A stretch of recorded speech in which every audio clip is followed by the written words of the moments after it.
Hello po sa lahat, pasensya po kung mabagal ang update ko, wala po ako wifi mga idol kaya po ganon, pero sisikapin ko pa rin po mag-post ng mga bagong kabanata.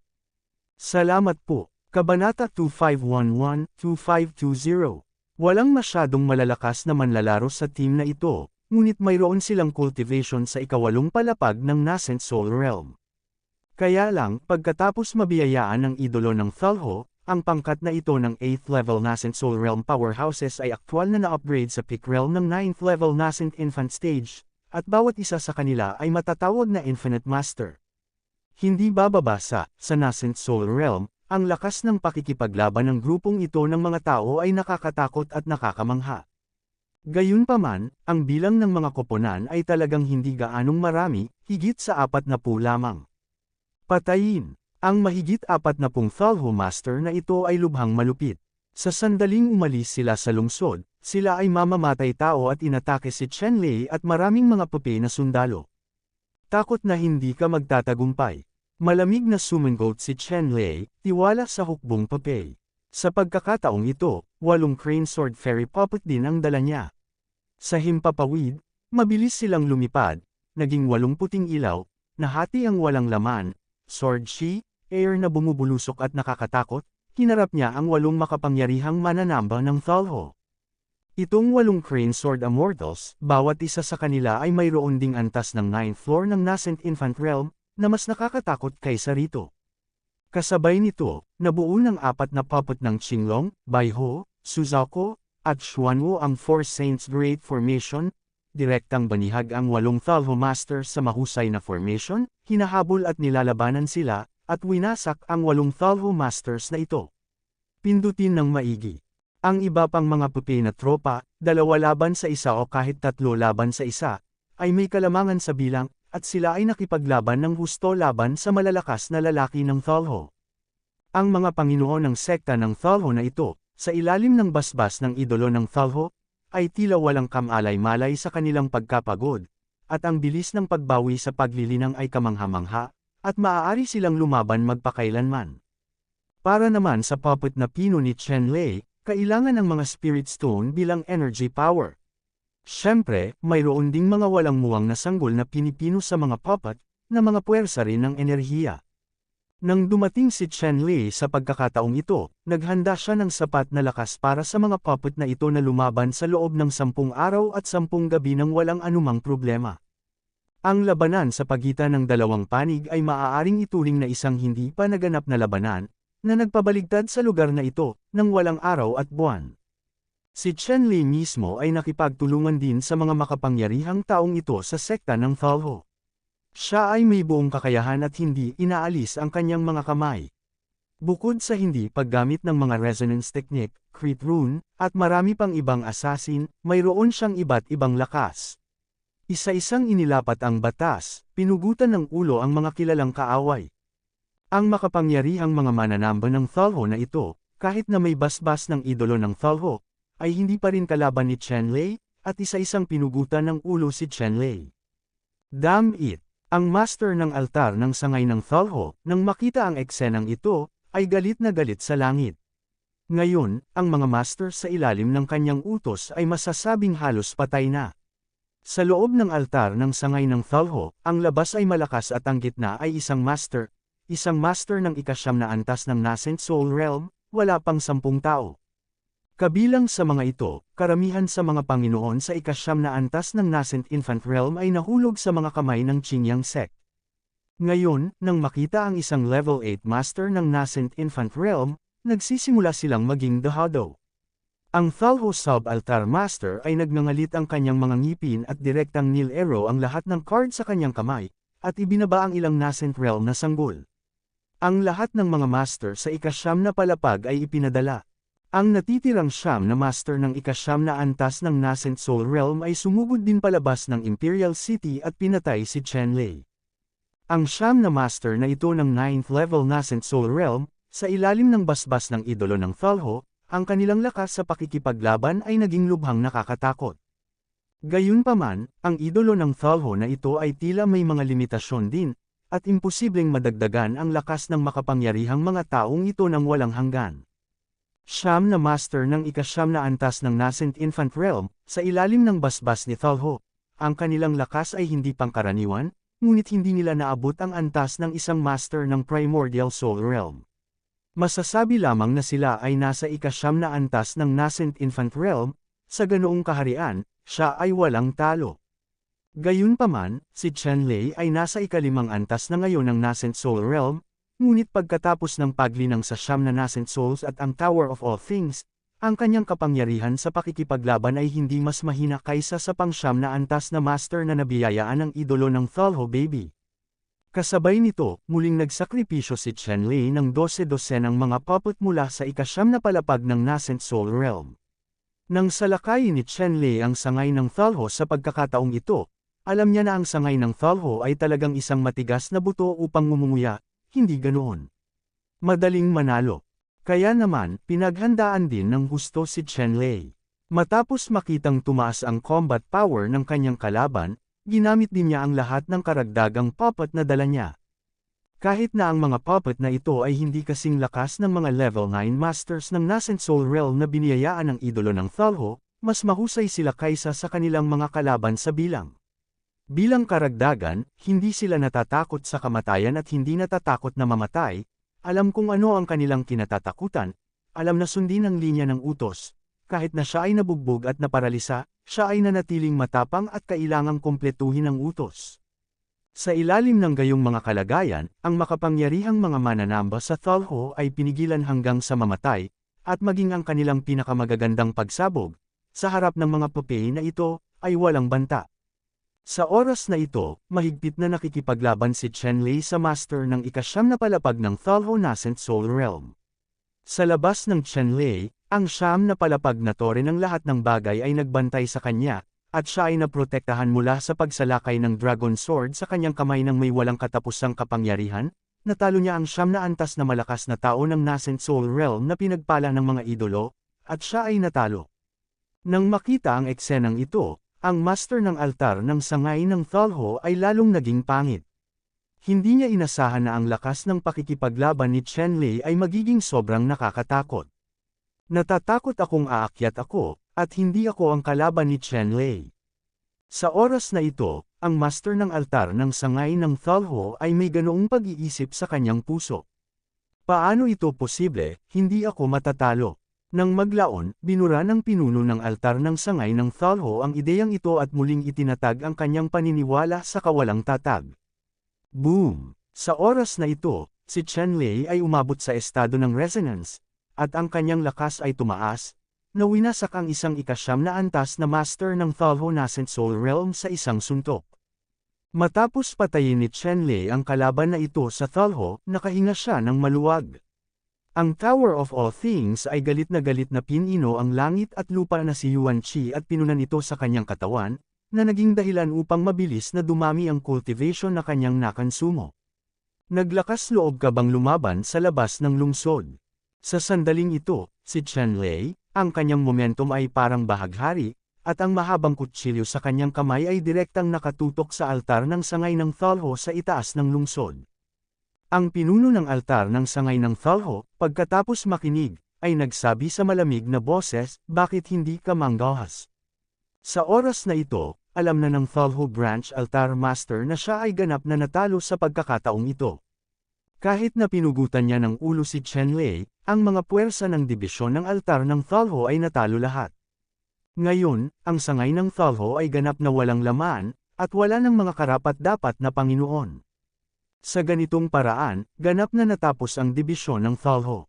Lahat ng ito ay ibinigay ni Chenlei. Ang Thalho Branch Altar Master ay kinasusuklaman si Chenlei at pinagputol-putol ang kanyang katawan, at mahirap pawiin ang galit sa kanyang puso.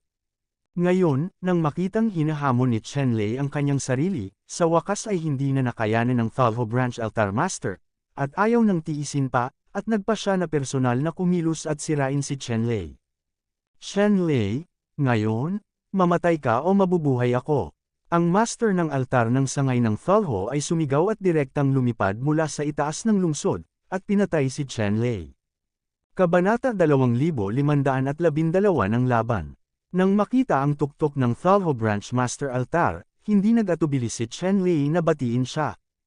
Ang Thalho Sub-Altar Master ay sumabog sa isang suntok, at biglang bumagsak ang walang laman. Isang malaking marka ng kamao na may nagniningning na anting-anting na liwanag ang lumitaw sa harap ni Chen Lei nang wala sa hangin. Napakalakas nito, at umihip ang malakas na hangin ang kawalan ay naging mahirap para kay Chen Lei na huminga. Nahaharap sa suntok mula sa Thalho Branch Altar Master, direktang binati siya ni Chen Lei ng suntok, ngunit ang Black Sun Outyan Fist ang gumawa ng pinsala. Ang Black Sun Circle, mula sa kanyang kamao, ay sumabog patungo sa kanya. Itong Thalho Sub-Altar Master's Fist Mark. Boom! Nagkaroon ng malakas na ingay, at dalawang malalaking marka ng kamao ang nagbanggaan, pagkatapos ay sumabog, tulad ng dalawang bulalakaw na nagbanggaan sa mabituing kalangitan, ang kapangyarihang ibinubuga ay lubhang nakakatakot. Isang malaking ulap ng kabute ang lumitaw at tumagos sa kalangitan. Nakakakilabot. Naramdaman na lang ng master ng altar ng Thalho Branch na halos mabali ang kanyang braso, at ang sakit ay napakatindi. Masyadong malakas ang marka ng kamao ni Chen Lei. At naramdaman din ni Chen Lei na malapit nang mabali ang kanyang mga palad at buto ng daliri. Ang Thalho Sub-Altar Master, na maaaring maging master ng altar, ay natural na may talento na labis na laban sa langit, kung hindi, imposibleng mag-isa. Ang lakas ng Thalho Sub-Altar Master ay umabot na sa rurok ng Nascent Soul Stage, at ang kanyang lakas ay walang cap-oras. Sa oras na ito, kasabay ng pagpapala ng idolo ng Thalho, natural na mas nakakatakot ito. Eye off mo ako. Sa oras na ito, ang pinuno ng altar ng sangay ng Thalho, na may kahindik-hindik na hitsura, ay masasabing papatayin si Chen Lei at pagkatapos ay mabilis, kaya sinuntok niya muli at pumutok kay Chen Lei. Sa pagkakataong ito, ang altar master ng sangay ng Thalho, ang kanyang mga fist print ay parang mga bituin, marilag at nangingibabaw, na may walang katulad na kapangyarihan, sigla, at walang kapantay. Boom! Ang suntok mula sa ulo ng altar ng sangay ng Thalho ay tunay na nakakatakot. Ang kanyang kapangyarihan ay pambihira. Ang kapangyarihang direktang nagliliwanag ay nagpabagsak sa malalayong kabundukan, nagtanggal ng laman sa mga bato, at nagbasag ng mga ulap sa kalangitan. Doon, mga ulap ng usok at alikabok, isang malaking kanyan ang lumitaw. Sobrang nakakatakot ang ganitong eksena. Masasabing ang cultivation ay lampas sa pinakamalakas na rurok ng siyam na antas sa Nascent Soul Realm.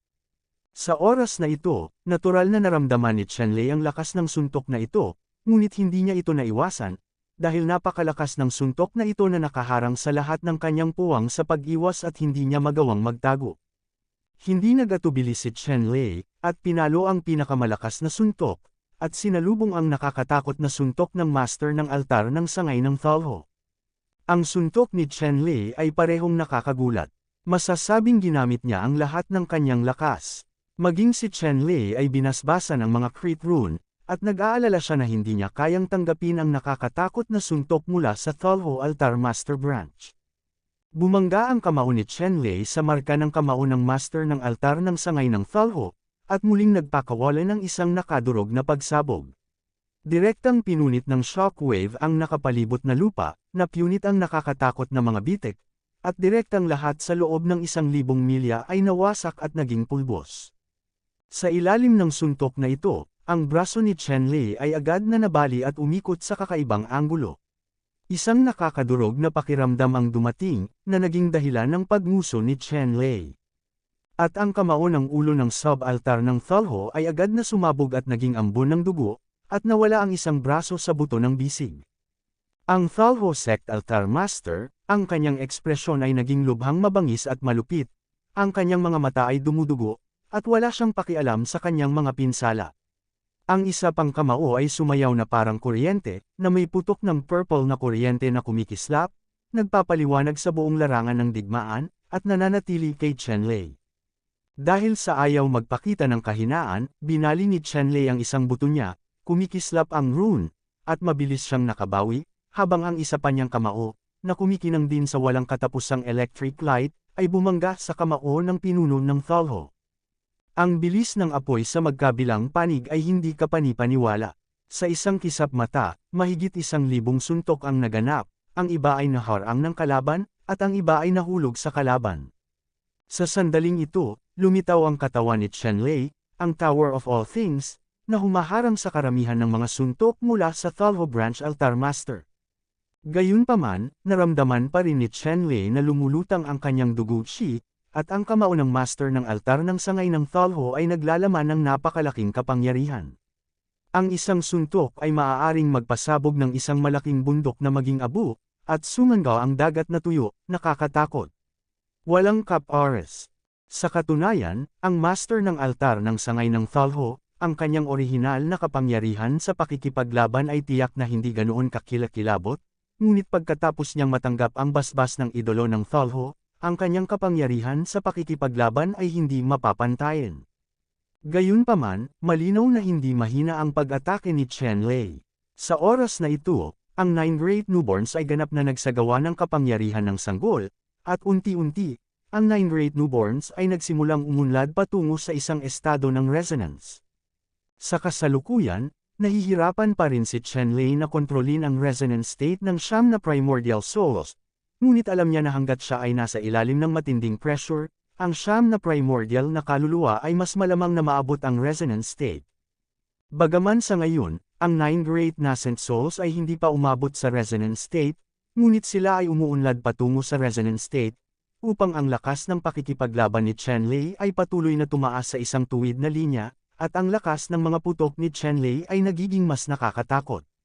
At ito ay kamanghamanghang. Hinamplas ni Chenlei ang kanyang kamao sa katawan ng Thalho Subaltar Master, at ang body protection aura sa katawan ng Thalho Subaltar Master ay tumalsik, at ang layer ng body protection aura ay naging manipis at payat.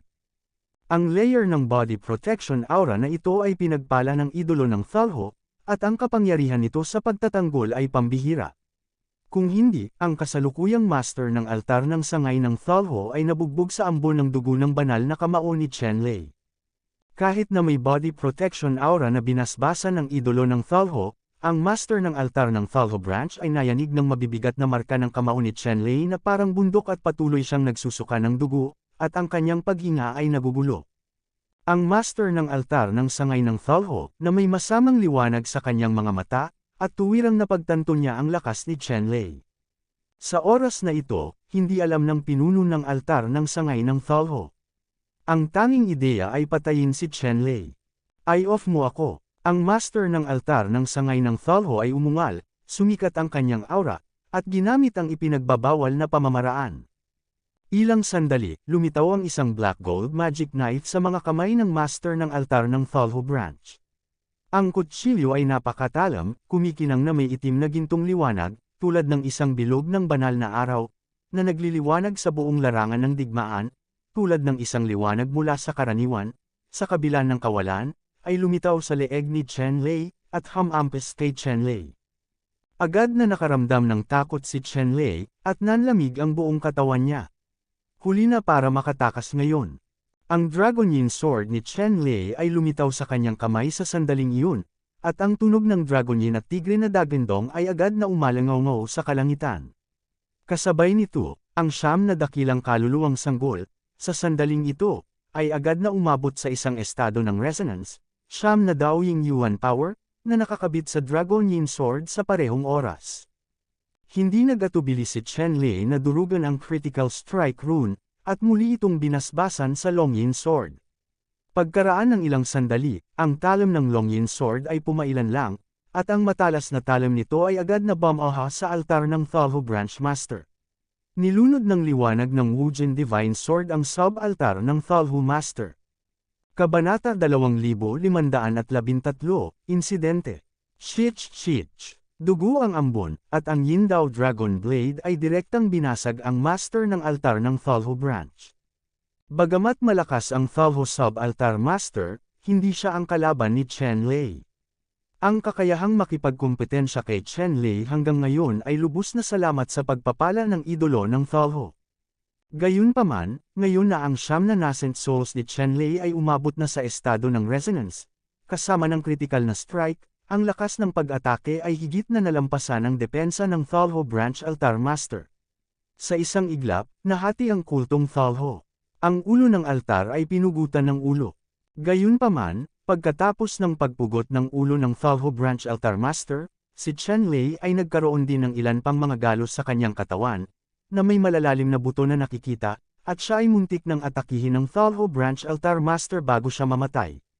Nang ang 9 Great Newborns ni Chen Lei ay umabot sa isang estado ng resonance, ang mga tore ng lahat ng bagay sa labas ng katawan ay natipon din sa katawan sa unang pagkakataon, at sila ay naging isang katawan kasama ang 9 Great Newborns, na nagbibigay kay Chen Lei ng walang kapantay na lakas sa pakikipaglaban.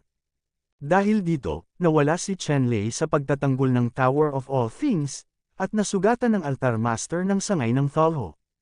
Sa oras na ito, umiikot ang anting-anting ni Chen Lei, patuloy na inilalabas ang kapangyarihan ng espada na naiwan ng Master ng Altar ng sangay ng Thalho bago siya mamatay. Gayunpaman, ito ay isang malaking dagok bago ang kamatayan ng Thalho Branch Altar Master. Kakaiba at mahirap ang puwersa ng kutsilyo sa sugat. Sa ilang sandali, hindi naalis ni Chen Lei ang lahat ng lakas ng kutsilyo sa kanyang sugat. Ang sugat sa maikling panahon, sa loob ay mahirap ding gumaling, mukhang duguan na nakakatakot. Sa oras na ito, isa-isa ring pinugutan ng ulo ng papay na hukbo ang iba pang mga Panginoon ng Thalho na lumalaban sa hukbong papay. Ngunit ang mga papay na tropa ni Chen Lei ay dumanas din ng matinding pagkatalo. Sa kasalukuyan, sa mahigit 100 papay na tropang dinala ni Chen Lei, halos wala sa kanila ang buo. Lahat ay nasira ng husto, ang ilan ay tuluyang nawasak. Ang malalakas na lalaking ito ng kultong Thalho, sa ilalim ng basbas ng idolo ng Thalho, ay parehong nakakatakot at nakakamangha. Nagdulot ito ng malaking pagkalugi sa mga papay na puwersa.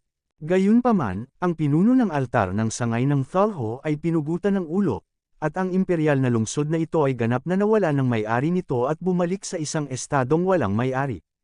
Kinawayan ni Chen Lei ang kanyang kamay at tinipon ang natitirang mga papay na tropa sa kanyang harapan. Sa kasalukuyan, wala pang 10 papay na hukbo ang may kakayahang mapanatili ang lakas ng labanan. Dinurog ni Chen Lei ang anteng-anteng na sumisira sa pormasayon, at gusto niyang masira ang mahusay na pormasayon ng kabisera ng imperial at makapasok sa lungsod ng imperial. Tumahimik ka. Gayunpaman, sa sandaling ito, 12-dosenang mga pag-atake ang biglang lumitaw sa hangin, at bumagsak at pinatay si Chen Lei. Naramdaman ni Chen Lei ang panganib, kaya lumipad siya upang maiwasan ang pag-ataking ito. Ang 12-dosenang mga pag-atake na ito ay nagpasabog ng higit sa 100 mga papay na sundalo, at pagkaraan ng maikling panahon, sila ay nagpasabog ng higit sa 100 mga papay na sundalo. Ikaw pala, matapos iwasan ang 12-dosenang pag-atake, tumingin si Chen Lei sa taong gumawa nito sa kanya. Hindi ibang tao ang bumaril sa kanya, kundi isa sa 9 na sagradong tarangkahan. Chen Lei, salamat sa pagpatay sa Thalho Sub-Altar Master. Gayunpaman, ang iyong misyon ay itinuturing na kumpleto. Dapat kang tahimik.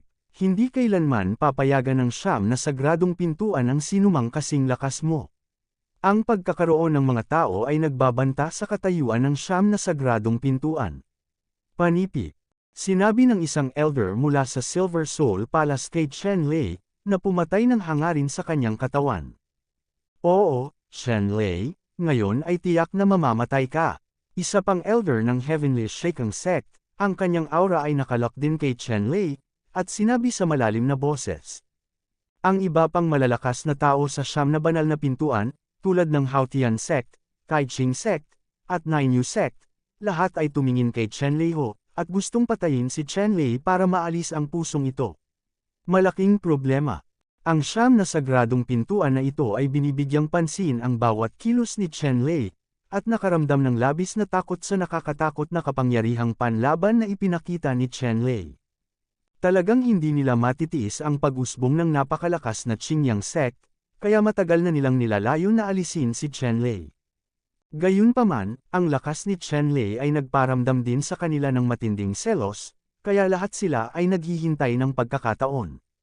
At ang pagkakataong ito ay hindi nagpatagal sa kanilang paghihintay. Walang sinuman sa kanila ang umasa na si Chen Lei ay maglalakas loob na direktang salakayin ang sub-altar ng Thalho, isang powerhouse sa gitna ng 9 na dakilang sagradong pintuan, at magtagumpay din, na pinugutan ng ulo ang sub-altar ng Thalho.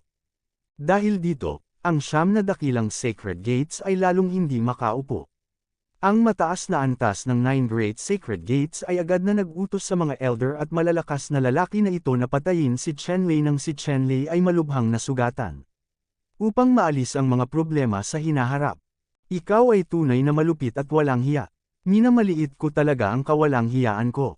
Tumingin si Chenlei sa mga Panginoon ng Siyam na mga banal na pintuan na nakapalibot sa kanya, at sinabing nang hihinayang.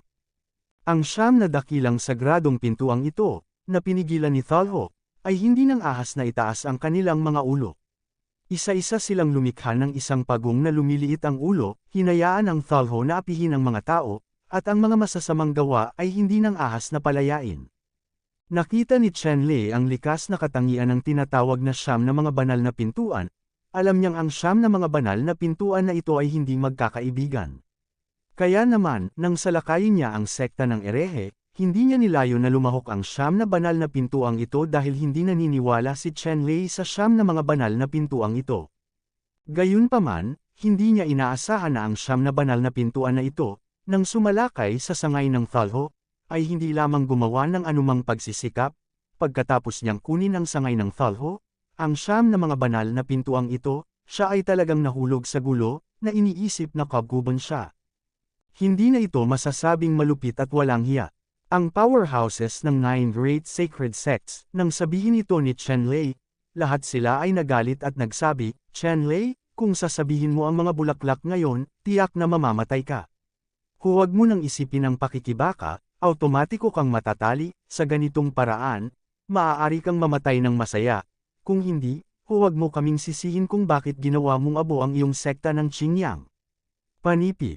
Tiningnan ni Chenlei ang malakas sa Siyam na mga banal na pintuan, at sinabi, ikaw ay isang grupo ng mga sari-saring isda na ng ahas na kabguban ako.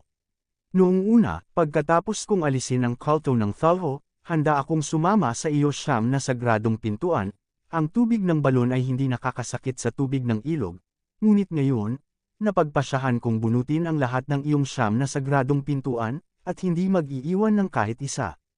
Panipi. Sa sandaling ito, talagang galit na galit si Chenlei. Ang Siyam na Great Sacred Sect na ito ng mga tao ay hindi lamang nagnanais ng kanyang buhay, ngunit nais ding sirain ang Qingyang Sect. Nakakahiya. Ha, Chenlei, ang galing mo talaga, may kakayahan ka pa bang lumaban? Ang malakas sa Siyam na banal na pintuan, isa-isang tumangala sa langit at tumawa. Ang isa sa kanila, nakipagkamay, ay lumikha ng isang higanteng pilak na lambat, na hamarang sa buong kalangitan at nahuli si Chenlei sa mundong ito. Tumingin si Chenlei sa mga tao sa Siyam na mga banal na pintuan, nginisyon, at sinabi, yung mga maikli, akala mo talaga kaya mo akong pigilan. Ito ay sobrang katawa-tawa. Pagkatapos magsalita, ang figure ni Chenlei ay marahas na sumugod patungo sa higanteng lambat sa itaas ng kanyang ulo. Ang Yin Dragon Blade sa kanyang kamay ay mabangis na tumama sa higanteng lambat sa itaas ng kanyang ulo. Gusto mong tumakas, panaginip. Ang malakas sa Siyam na mga banal na pintuan, nang makita si Chenlei na gustong tumakas, isa-isa silang sumigaw, at bumagsak ng buong lakas, pinasabog si Chenlei sa hangin. Sa oras na ito, kabilang sa Siyam na mga banal na pintuan na ito, mayroong kabuuang higit sa 30 masters ng 9th level Nascent Soul Realm, at sila ay napakalakas sa parehong oras. Si Chenlei ay nasa himpapawid at nabigla sa puntong umubo ng dugo sa isang iglap. Ito ang resulta ng kanyang defensive action sa pamamagitan ng pagsira sa Tower of All Things. Kung hindi, natatakot ako na direktang magkapit-bisig ang 30 kakaibang Nascent Soul Realm na ito sa ika-9 na antas ng Master. Lumakas ang pagpatay, naging ambon ng dugo. Kabanata 2514 na pagtakas. Halos masira ang katawan ni Chenlei. Ang sugat ng kutsilyo na iniwan ng master ng altar ng sangay ng Thalho sa kanyang katawan ay naging mas malubha sa ilalim ng pinagsamang pambobomba ng higit sa 30 malalakas na lalaki sa gitna ng Siyam na mga banal na pintuan. Napunit muli ang sugat, at damanak ang dugo sa buong kalangitan. Sa sandaling ito, bumantong hininga si Chenlei. Ang kanyang katawan ay naging isang ilaw na pilak, at hinampas niya ang higanteng silver light net na hamarang sa kawalan, at direktang pinutol ang higanteng lambat sa isang malaking butas. Pagkatapos, ang buong tao na kanyang inakyat ng direkta sa butas, at mabilis na tumakas sa malayo. Sa sandaling ito, natural na alam ni Chen Lei na hindi siya ang kalaban ng 30 kakaibang powerhouse na ito. Gayunpaman, hanggat ang kanyang paglilinang ay ganap na naibalik, papatayin niya ang mga powerhouse na ito sa gitna ng 9 na mga banal na pintuan ng walang anumang pagsisikap, sa lahat. Kahit na nakatakas si Chen Lei, kinuha pa rin niya ang storage ring mula sa Thalho Branch Altar Master. Kung tungkol sa storage ring ng Thalho Master na pinatay ng Popeye na hukbo, walang paraan upang makuha ito. Sa pananatili sa larangan ng digmaan, ang mga tao sa 9 na banal na pintuang ito ay mas mura. Para naman sa hukbong Popeye, maliban sa 8 Crane Sword Immortals at sa mga puppet ng Qinglong, White Tiger, Suzaku, at Xuanwu, lahat ng iba pang mga puppet ay huli na para makuha. Sa katunayan, halos lahat ng iba pang mga Popeye ay nawalan ng kakayahan sa pakikipaglaban, at kailangan na muling linangin upang maibalik ang kanilang malakas na lakas sa pakikipaglaban. Si Chen Lei lang ang hinahabol ngayon, pero wala siyang pakialam sa mga puppet na ito. Halos hindi mabali ni Chen Lei ang kanyang figure at mabilis na tumakas, habang hinahabol siya ng mga master ng 9 Great Sacred Gates. Alam nilang lahat na kung makatakas si Chen Lei sa pagkakataong ito ay katumbas ng pagpapalam sa tigre na bumalik sa bundok. Sa ganitong paraan, isa-isa nang buburahin ni Chen Lei ang kanilang 9 na sagradong pintuan. Dahil dito, matibay ang 9 na sagradong pintuan. Sino ba naman ang hindi maglalakas loob na mag-imagine? Sa makatuwid, ang malalakas sa 9 na dakilang sagradong pintuan ay sinubukan lahat ang kanilang makakaya upang talunin sila ng dugo, sirain ang lahat ng uri ng mga lihim na pamamaraan, at habulin sila.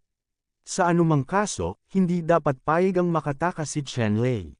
Hoy! Isang malamig na liwanag ang sumilay sa kalangitan at bumaril kay Chen Lei sa harapan. Isa itong elder ng Arrow God sect sa 9 Great Sacred Gates. Isa siyang one-handed magic archer, at napakahusay sa long-range attacks. Ang malamig na liwanag na ito ay isang malamig na arrow na bakal na may walang katapusang rune na nakaukit dito. Diretso niyang binaril si Chen Lei sa ere. Sa isang kisap mata, ang malamig na bakal na arrow na ito ay tumama sa likod ni Chen Lei at nagbukas ng butas ng dugo sa likod ni Chen Lei. Ngumuso si Chen Lei, naramdaman niya ang isang malakas na pag-atake na nagmumula sa malayo, isang pakiramdam ng krisis ang lumitaw sa kanyang puso, at gusto niyang umiwas, ngunit hindi niya inaasahan na ang bilis ng Divine Arrow na ito ay lumampas sa kanyang inaasahan, nagawang iwasan ang mahahalagang puntos, at binaril sa katawan gamit ang isang arrow. At ang Divine Arrow na ito, sobrang mabangis at tuso, ay talagang gustong sumabog matapos barilin sa katawan ni Chen Lei. Naramdaman ni Chen Lei ang pagbabago ng arrow na tumama sa kanyang likod sa unang pagkakataon. Nagbago ang ekspresyon niya, ang tore ng lahat ng bagay sa kanyang katawan ay sumabog na may liwanag, pinipigilan ang palaso, na hindi nito magawang sumabog.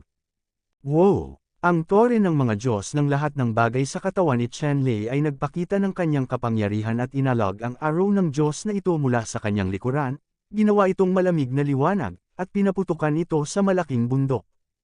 Sa isang malakas na tunog ng boom, ang banal na arrow na ito ay sumabog, na pumutok sa malaking bundok. Nagulat si Chen Lei. Kung ang Divine Arrow na ito ay pumutok sa kanyang katawan, tiyak na siya ay malubhang masasaktan, na magdulot ng hindi maisip na mga kahihinatnan. Ang bilis ni Chen Lei ay nadurog sa sukdulan. Ang 9 na nascent souls ay kuminang ng sabay-sabay, na nagbigay kay Chen Lei ng enerhiya, na nagpapahintulot sa kanya na makatakas ng mabilis. Ngayon na, sa sandaling ito, sa likod ni Chen Lei, isa pang powerhouse ng 9th level nascent soul realm ang direktang nakipagkamay sa kanya at gumawa ng maliwanag na singsing.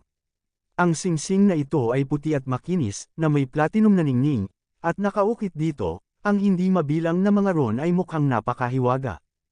Ang mahalagang singsing na ito ay direktang tumagos sa kawalan, lumitaw sa harap ni Chen Lei sa isang iglap, at tumama sa balikat ni Chen Lei. Biglang nabasag ang balikat ni Chen Lei. Kung hindi dahil sa walang cap-oras na katatagan at paniniil ng kanyang pisikal na katawan, ang suntok na ito ay maaaring tumama sa kalahati ng kanyang katawan sa isang madugong ambon. Naaalala kita, ang account na ito, kakalkulahin natin ito ng dahan-dahan mamaya. Lumingon si Chen Lei, tumingin sa mga taong humahabol sa kanya, at sinabi sa malamig na boses na sa hinaharap, tiyak na isa-isa niyang babayaran ang lahat ng mga puot na ito.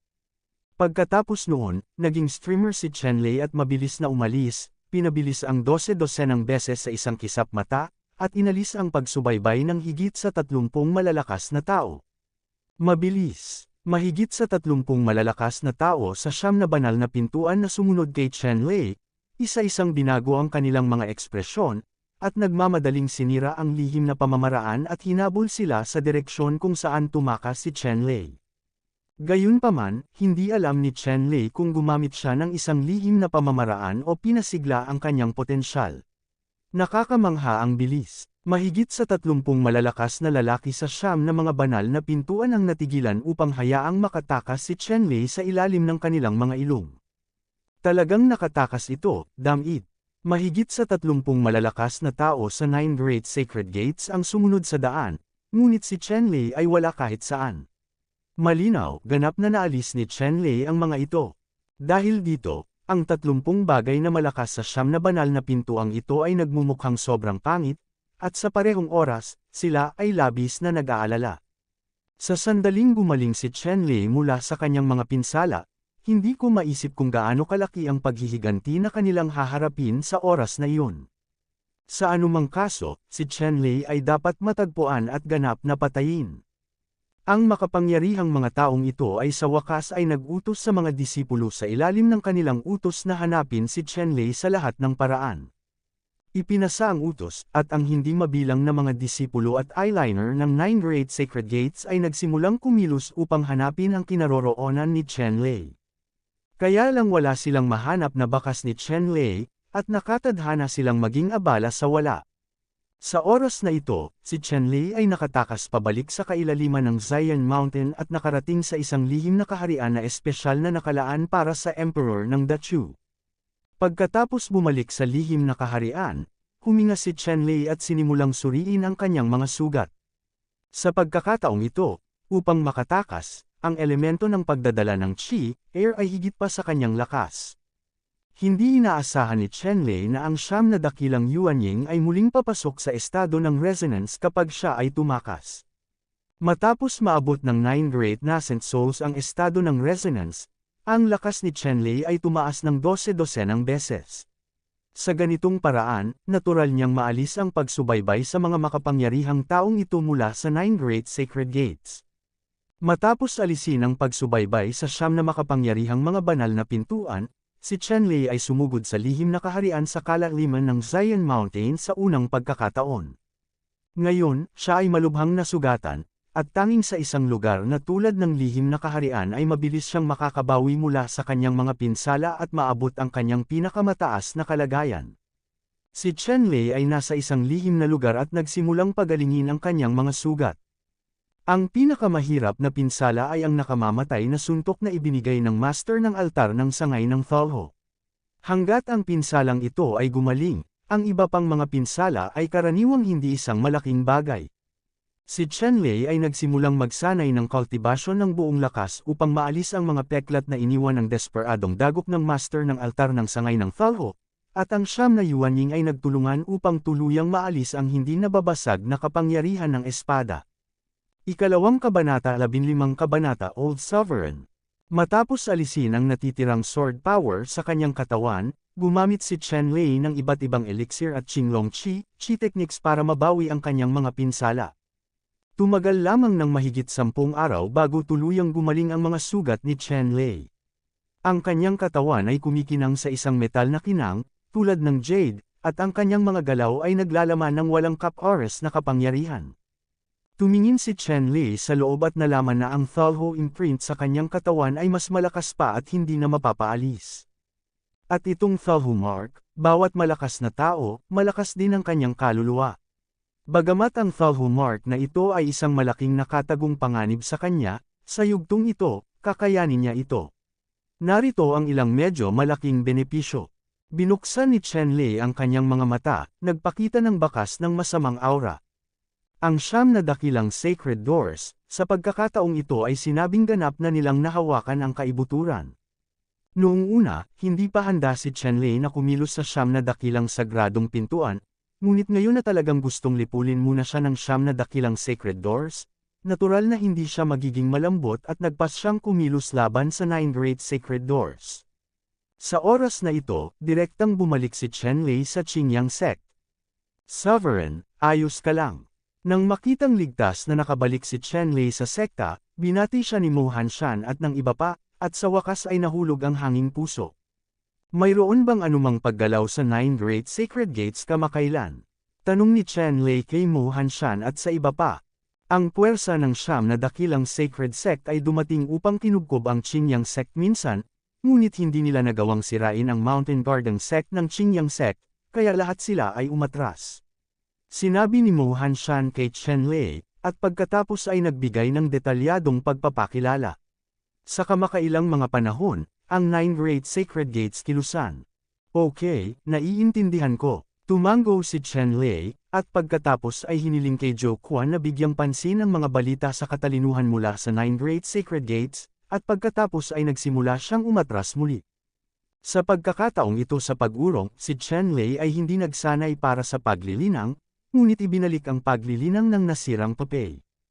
Unang nilinang ni Chen Lei ang 8 Crane Sword Fairy Puppet, gayon din ang 4 na sagradong hayop na puppet na Qinglong, White Tiger, Suzaku, at Xuanwu. Ang 12 puppet na ito ay may pinakamataas na lakas ng Nascent Soul Stage. Sa pag-atake sa sangay ng Thalho, lahat ng 12 mga puppet na ito ay nasira sa iba't ibang antas. Ngayon, sa sekta ng Qingyang, ang mga disipulo ay masyadong mahina para tulungan siya. Sa makatuwid, nais ni Chen Lei na harapin ang siyam na mga banal na pintuan, at ang tanging bagay na maaasahan niya ay ang siyam na layer na Nascent Soul na ito. Kaharian, Puppet. Matapos maibalik ang 12 cultivation puppet, umalis si Chen Lei. Pagkatapos umalis sa customs, tinawagan ni Chen Lei si Zhou Quan at nagtanong tungkol sa mga paggalaw ng 9 Great Sacred Gates nitong mga nakaraang panahon. Kamahalan, ang 9 Great Sacred Gates ay naging abala kamakailan sa paghahati-hati ng mga teritoryo at mapagkukunan ng mga sub-altar ng Evil Sect, at pagpapalawak ng kanilang kapangyarihan. Maingat na iniulat ni Zhou Quan ang pinakabagong balita at katalinuhan mula sa 9 Great Sacred Gates kay Chen Lei. Ang siyam na sagradong tarangkahan, matapos kabkuban ang Qingyangzong ng walang kabuluhan, ang bawat isa ay umatras. Pagkatapos, ang siyam na sagradong pintuan na ito ay nagsimulang lunukan ang lahat ng mga site pagkatapos na sirain ang sub-altar ng Cult of Cult. Sa una, kontrolado ng kultong Thalho ang halos 2/3 ng teritoryo ni Dachu. Ngayon, lahat sila ay naging walang pag-aari. Kakaiba na hindi sinamantala ng 9 Great Sacred Gates ang pagkakataong ito para lamunin sila. Talagang sakam ito, natatakot akong kunin ang iyong buhay, ngunit wala kang buhay upang tamasahin ito.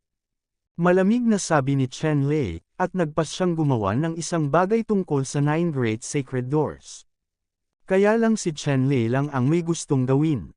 Ang Qingyang sect ay kasalukuyang hindi pa rin makapagbigay sa kanya ng anumang malakas na tulong. Kinuha ni Chen Lei ang 8 Crane Sword Fairy Puppet at 4 na sagradong Beast Puppet, at pagkatapos ay umalis sa Qingyang sect at nagpas siyang gumawa ng isang bagay tungkol sa siyam na dakilang sagradong pintuan. Ang unang paghinto ni Chen Lei ay lumitaw sa harap ng gate ng bundok ng Shenwo sect. Ang Shenwo sect na ngayon ang pinakamahina sa siyam na banal na pintuan, ngunit kapag hinahabol si Chen Lei, ang Shenwo sect na ito ang pinaka-brutal. Pagkatapos ng lahat, nilamon ni Chen Lei ang sect master ng Shenwo sect sa simula, at pinatay ang young sect master ng Shenwo sect, at nagkaroon ng vendetta sa Shenwo sect. Ngayon, dahil gusto ni Chen Lei na magtrabaho sa siyam na banal na pintuan, natural niyang itinuon ang kanyang paningin sa malambot na persimmon ng Shenwo sect. Si Chen Lei ay nagpakita sa likod ng gate ng Shenwo sect, tumayo sa harap ng gate ng Shenwo sect, at sumigaw. Ang mga disipulo ng Shenwo sect ay inutusang sumuko sa loob ng 1 oras at umalis sa Shenwo sect. Kung hindi, papatayin ka. Maghintay ka para sa 1 piraso ng baluti at hindi ito isave. Panipi. Umalangaw-ngaw ang boses ni Chen Lei sa buong Divine Flame sect. Sa Shenwo sect, maraming elder ang mukhang sobrang pangit. Matapos makatakas si Chen Lei, alam ng mga matatandang ito na tiyak na haharapin nila ang paghihiganti ni Chen Lei sa hinaharap, ngunit hindi nila inaasahan na darating ng ganoon kabilis ang paghihiganti ni Chen Lei. Old Sovereign, kung paano haharapin si Chen Lei, mangyaring gawin ang iyong desisyon. Sa oras na ito, ilang matatanda ang humihingi ng gabay mula sa isang matandang may puting balbas at puting buhok at isang malupit na aura na nagmumula sa kanyang katawan. Ang elder na ito ay ang sect master ng nakaraang henerasyon. Pagkatapos magbitiw, siya ay naging supreme elder, na nakatago sa likod ng Cultivation Mountain ng Shenwu sect, na may pambihirang kapangyarihan. Ang ignorante na junior, isang payaso na tumalon sa isang sinag, ay nang ahas na mamatay para sa aking Shenwu sect. Ang anak na ito ay hindi dapat itago, dapat siyang patayin, kung hindi, nasaan ang mukha ng aking Shenwu sect? Sabi ng matandang sect master ng Shenwu sect sa matatag na tono. Ngunit, ang matandang sect master, si Chen Lei, ang kanyang lakas ay lubhang nakakatakot.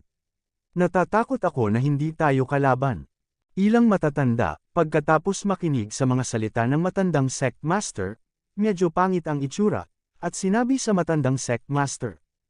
Nasaksihan ng mga matatandang ito ang tunggalian sa pagitan ni Chen Lei at ng altar ng sangay ng Thalho. Ang malaman ang lakas ni Chen Lei ay talagang nakakatakot.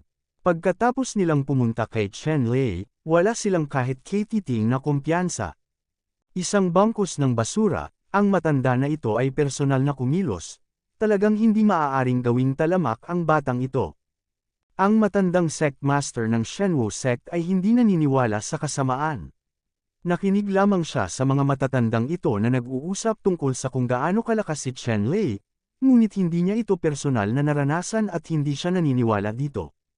Ang matandang sect master ng Shenwu sect ay naabot na ngayon ang great perfection ng ikasyam na antas ng Nascent Soul Realm. Kamakailan, napansin niya paminsan-minsan na tila siya ay nakalusot sa Nozhan Realm. Sa makatuwid, ang matandang sect master ng Shenwu sect ay kakaalis lang sa hadlang at nagpa siya na maglaan ng ilang oras upang makahanap ng pagkakataon na makapasok sa Primal Soul Realm. Para sa matandang sect master ng Shenwu sect, ngayon lang, naramdaman niya na ang pagkakataon para sa kanya na makapasok sa Soul Realm ay maaaring nasa Chen Lei na ito. Dahil dito, nagpa siya ang matandang sect master ng Shenwu sect na personal na harapin si Chen Lei.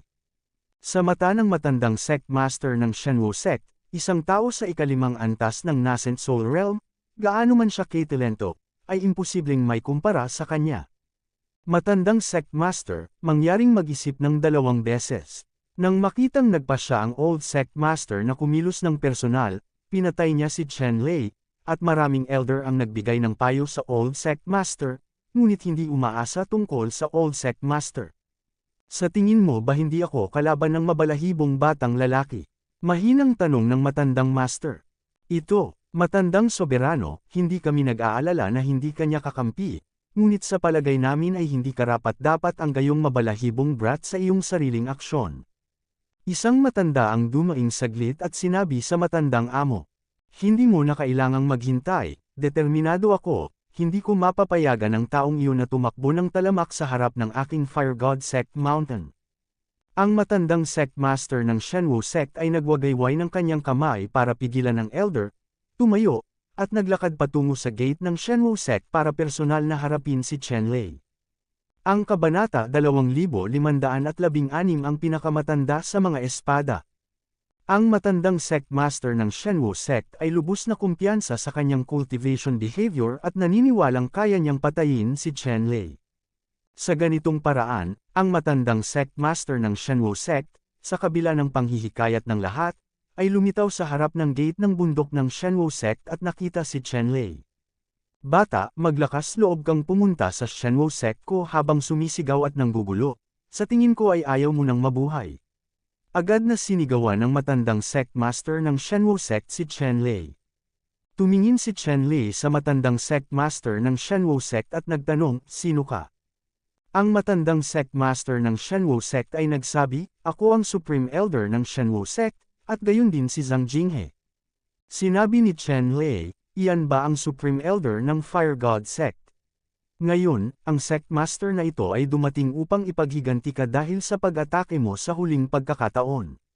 Kung sumumpa ka na magpapasakop sa Qinyang sect ko, mapapatawad kita. Kung hindi, ngayon, ang iyong Divine Fire sect ay mapapawi sa lupaing ito. Panipi. Pagkaraang marinig ito ni Zhang Jinghe, nagalit siya at nanunuya, at sinabing, napakayabang na bata, maglakas loob na magsabi ng mga ganoong mayayabang na salita. Ngayon, kailangang turuan ka ng matandang lalaki ng leksyon at ipaalam sa iyo kung ano ang ibig sabihin ng pagiging isang tao sa labas ng mundo. Tignan mo yan, panipi. Ang Supreme Elder ng Shenwu Sect, sa oras na ito, wala siyang isip na ipagpatuloy ang pag-uusig kay Chen Lei. Diretsahan niya itong sinampal at tinapik si Chen Lei.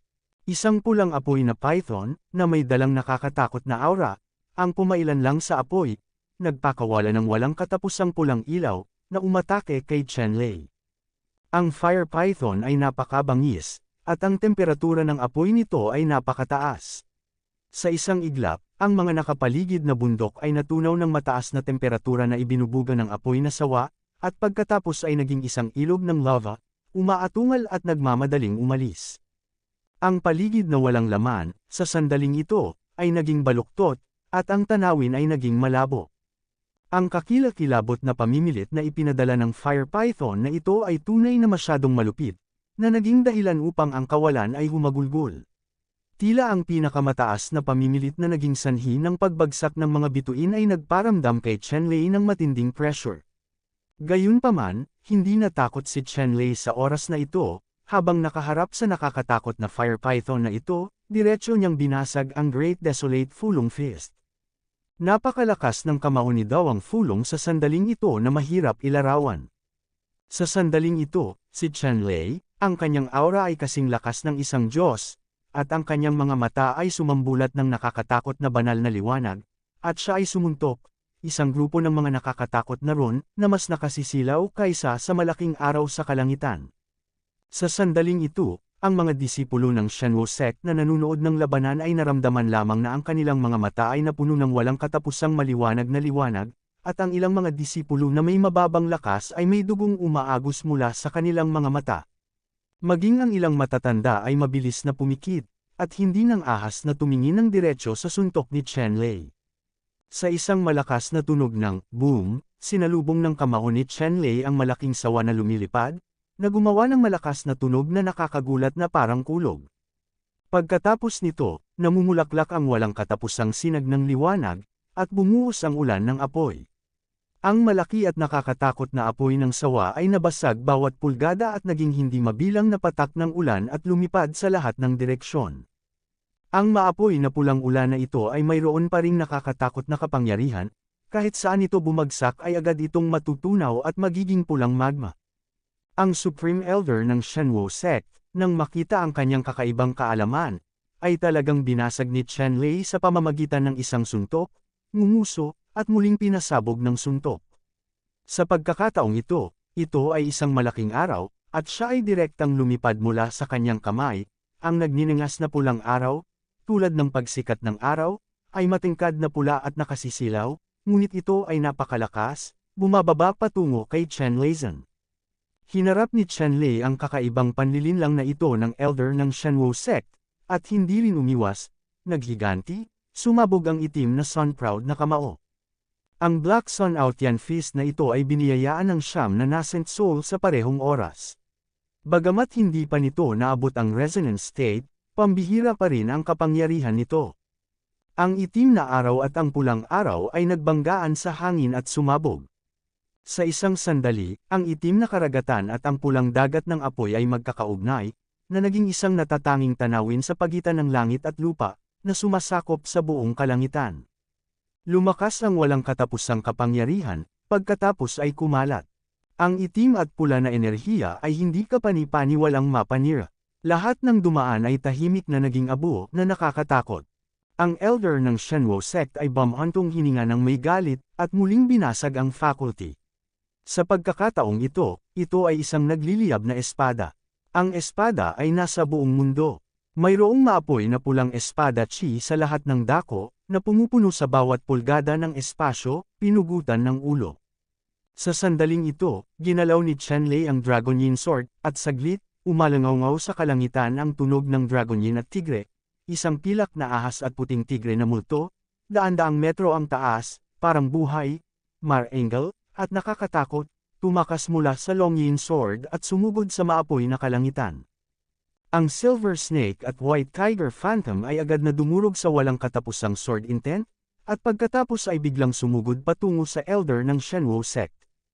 Ang Elder ng Shenwu Sect ay malamig na bamhantong hininga, at ang nagniningas na pulang espada sa kanyang kamay ay tumalsik muli, at ang liwanag ng espada ay lumipad tulad ng isang ilog ng mga pulang bituin, na humahampas sa pilak na ahas at puting tigre na multo.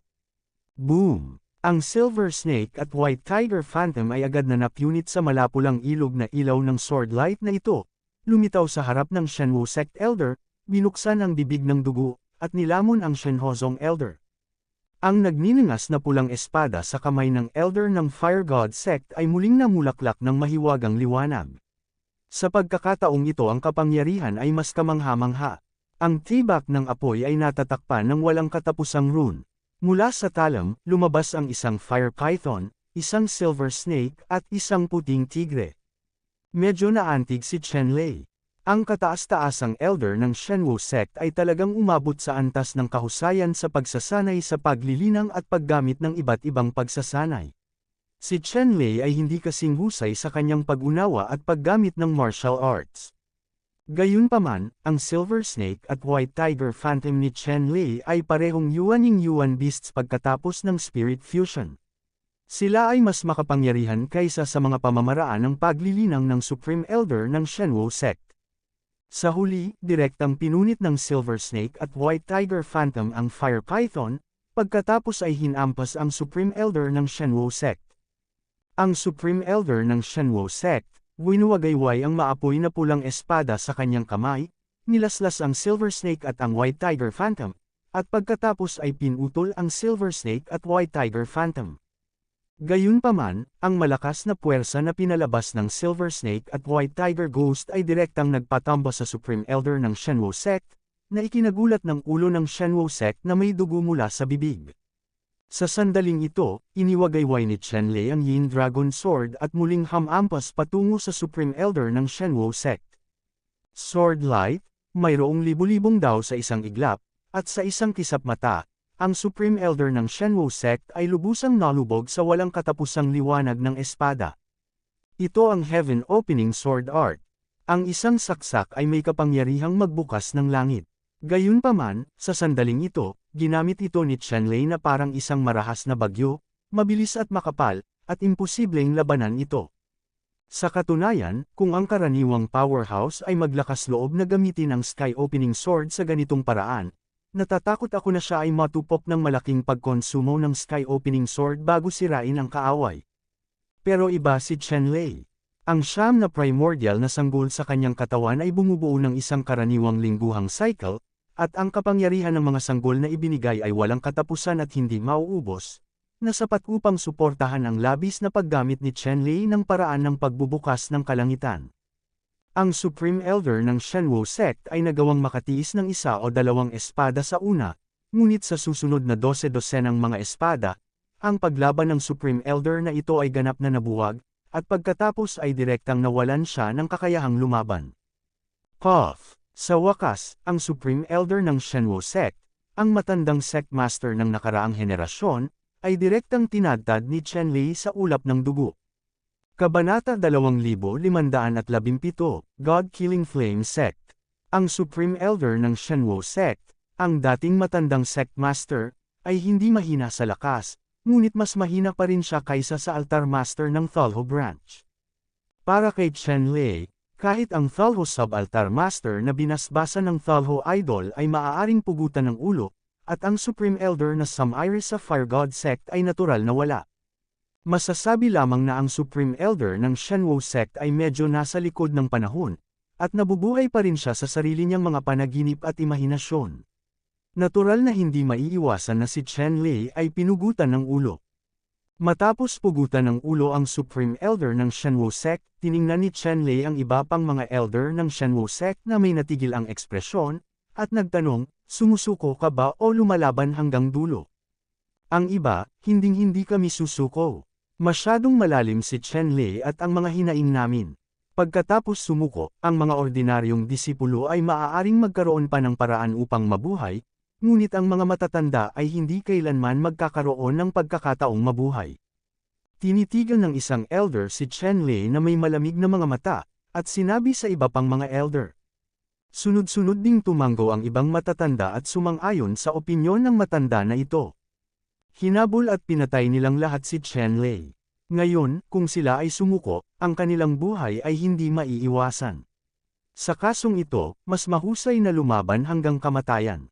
I-activate ang pagbuo ng proteksyon sa bundok ng Shenwu Sect at sunugin siya hanggang mamatay. Bulong ng isang elder ng Shenwu Sect. Matapos matanggap ang utos mula sa elder na ito, ilang mga disipulo ng Shenwu Sect ang kumuha ng order at agad na binuksan ang guard array ng Shenwu Sect para sunugin si Chen Lei. Ang Protectorate Array ay mabilis na nabuksan, at sa loob ng radius na 10,000 milya, ang maapoy na pulang pattern ay magkakaugnay ng patayo at paalang, na umuusbong mula sa lupa, na sumasabog ng nakasisilaw na pulang ilaw, at sa isang kisap mata, ang lugar na ito ay naging apoy ng magma. Si Chen Lei ay nakulong sa malaking pormasayon. Mukhang napakatigas ng ulo mo. Kung ganoon, huwag mo akong sisihin sa pagiging magalang. Malamig na sumangot si Chen Lei, sa mahusay na pagkakabuo ng Shenwu Sect, ngunit hindi siya nataranta. Sa oras na ito, ginamit ni Chen Lei ang banal na apoy upang pinuhin ang pamamaraan ng Qi, at isang layer ng apoy ang lumitaw sa kanyang katawan, na pinuprotektahan siya ng husto. Ang apoy na ibinubuga ng Guardian Array ng Shenwu Sect ay sumunog patungo kay Chen Lei, hindi lamang hindi nasunog si Chen Lei hanggang sa mamatay, ngunit ginawang mas malakas ang proteksyon sa katawan ni Chen Lei. Matagal nang bumagsak ang Shenwu Sect. Sa henerasyong ito, wala kahit isang cultivator na kayang gawing perpekto ang Qi-Air technique. Ang yabang pa niya, ito ay ganap na ginawa sa sarili at hindi maaaring mabuhay. Sinabi ni Chen Lei sa mga elder ng Shenwu Sect, at pagkatapos ay humakbang patungo sa Shenwu Sect. Hindi man lang ginamit ni Chen Lei ang Breakang Talisman. Sa Guardian Formation ng Shenwu Sect, dumiretso siya sa Guardian Formation at pumasok sa Shenwu Sect. Pagkarating sa Shenwu Sect, malamig na tumingin si Chen Lei sa mga elder ng Shenwu Sect. Gamit ang kanyang kamay, 8 Crane Sword Fairy Puppet at 4 na Sacred Beast Puppet ang direktang lumipad mula sa storage ring, nakatitig sa kanya, nakatitig sa mga elder na ito ng Shenwu Sect. Naglalaro kami sa iyo. Nakita ng ilang elder ng Shenwu Sect na hindi natulungan ni Chen Lei ang Guardian Formation. Sa sandaling ito, gusto nilang lahat na labanan si Chen Lei, at nagsimulang labanan si Chen Lei ng desperadong. Lumaban ka, ano ang ginagamit mo sa pakikipaglaban? Gumalaw din si Chen Lei upang pumatay, at sa pag-iisip, inutusan niya ang 8 Crane Sword Fairy Puppet at 4 na sagradong hayop na puppet na patayin ang mga elder ng Divine Fire Sect. Boom! Ang 4 na dakilang Sacred Beast Puppet ay agad na nakulong ang 4 na matatanda ng Shenwu Sect sa isang malaking pormasayon at inatake sila. Ang 8 Sword Immortal Sword Puppet ay naglabas ng kanilang matalas na Sword Light, na agad na bumaha sa lugar at naglaslas patungo sa iba pang matatanda ng Shenwu Sect. Ang mga matatandang ito ng Shenwu Sect ay sumigaw at lumaban ng desperadong pabalik. Gayunpaman, ito man ay ang Crane Sword Fairy Puppet o ang 4 na Sacred Beast Puppet, lahat sila ay pinakamataas na lakas ng ika-9 na antas ng Nascent Infant Realm, at hindi sila tugma sa mga elder ng Divine Flame Sect. Sa oras na ito, tinitigan din ni Chen Lei ang elder ng Shenwu Sect, at pinatay ang elder ng Shenwu Sect. Ang elder na ito ng Shenwu Sect, noong hinahabol si Chen Lei, ay nagtrabaho ng husto. Ang ilan sa mga malubhang pinsala ni Chen Lei ay iniwan ng elder na ito. Nang magkita si Chen Lei sa pagkakataong ito, natural na hindi niya pababayaan ang elder na ito. Boom! Nanginginig ang kamao ni Chen Lei Shen, at ang 9 na primordial na kaluluwa sa kanyang katawan ay sumabog ng may pinakamataas na kapangyarihan sa parehong oras, at ang elder ng Shenwu Sect ay nagdura ng dugo sa isang suntok. Ang elder ng Shenwu Sect ay may gulat na ekspresyon sa kanyang mukha. Nang hindi lumilingon, tumalikod siya at tumakbo palayo. Hindi siya nang ahas na labanan si Chen Lei. Isang lugar para makatakas. Parang kuryente ang body skills ni Chen Lei, at agad siyang pumutol sa harap ng matanda, at muling pinalabas ang suntok. Ang malaking bilog na itim na araw, ang pressure na ibinubuga ay maaaring gumuho ng mga bundok, ang araw at buwan ay madilim, lubhang nakakatakot.